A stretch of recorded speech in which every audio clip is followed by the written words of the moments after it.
Pull up to a meter and find yourself without change, don't fret. The city has installed pay-by-phone meters.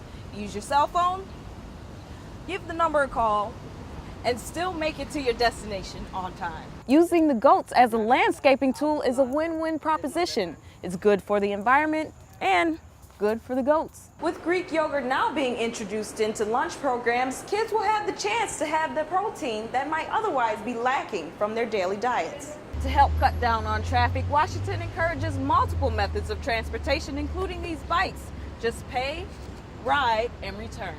Now, the Senate and the House need to craft a compromise bill, which can win congressional approval and the president's signature. There's yet another disagreement in Congress. In the House, they decided not to have nutrition as part of the bill at all. I think that was a terrible mistake. I couldn't support a farm bill that didn't have a very strong nutrition title in it. Currently, the government spends almost $80 billion on nutrition programs, about 80% of the Farm Bill appropriation. By eliminating that part of the measure, Congressman Tom Reed says the focus returns to agriculture. It's time to put the farmers first, rather than worry about D.C. politics, and that's what I'd like to do and support that when we get back to Washington. Food stamp funding is already facing major legislative deadlines. The one-year extension of the Farm Bill is set to expire in September, and the temporary boost in funding passed during the 2009 recession will end in November. Here in the Washington area, as in other parts of the country, food pantries are bracing for major cutbacks. We're going to have to wind up figuring out if we're going to be able to support that loss. And so that means we're going to have to, instead of offering a 3-day supply of meals, we're going to have to offer a 6-day supply of meals. Political observers say it's unlikely that Congress will reach any agreement before its August recess. Dana Harris, WETM 18 News.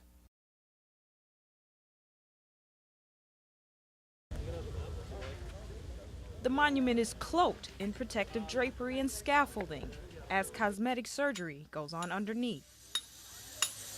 We only wish there wasn't so much construction going on, so they could see, the real beauty of the monument. The problem? A controversial inscription that some say misrepresented the civil rights icon. This was a decision that was made in consultation with the King family, with some historians, and the Secretary of Interior, Ken Salazar at the time, decided that the best course of action was to remove it.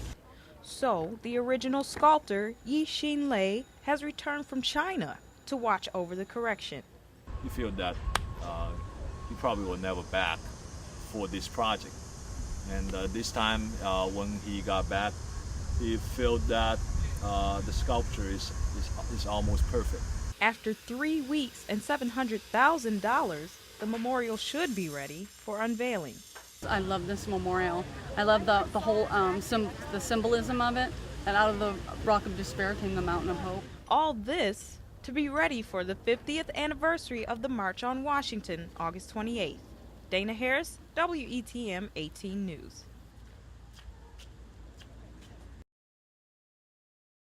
This is the 4th day in a row that the heat index in the Northeast made it feel like 100 degrees.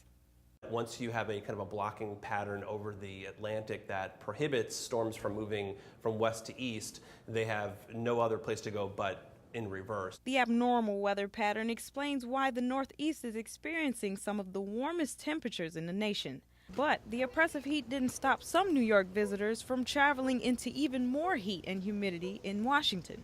One of the things I do have a hat with a bandana on it. So you put the bandana in the hat, you can throw some water on it, keep you nice and cool. It's worked pretty well so far. This week's heat wave affecting both inhabitants and visitors at the National Zoo.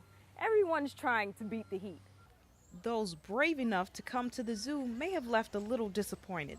Many popular animal exhibits were vacant. The animals make the choice, and very few of them stay out in this kind of weather. It's only humans that seem to do this foolish kind of thing. And the right thing to do? We would not advise being outside in the afternoon at all. If you have to be doing outside chores or running outside, bring those activities inside or wait until this heat breaks. But there's hope. Meteorologists are predicting a break in the heat over the weekend. Dana Harris, WETM 18 News.